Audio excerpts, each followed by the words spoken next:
Proyek pembangunan The Bay Apartment Lampung di Jalan Yos Sudarso, Kecamatan Bumi Waras, Bandar Lampung kembali menelan korban, Selasa, tanggal 16 November tahun 2021.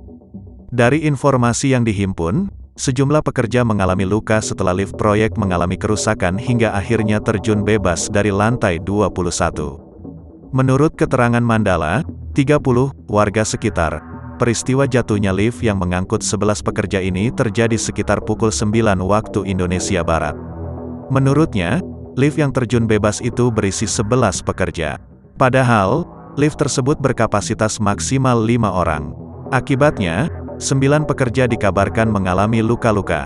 Kalau korban meninggal ada atau gak saya kurang tahu. Yang jelas, setelah lift jatuh, karyawan yang lagi kerja melihat ke arah bawah semua, beber Mandala. Saya lihat pekerjaan sempat terhenti. Tapi gak berapa lama sepertinya sudah mulai kerja lagi, tutur Mandala.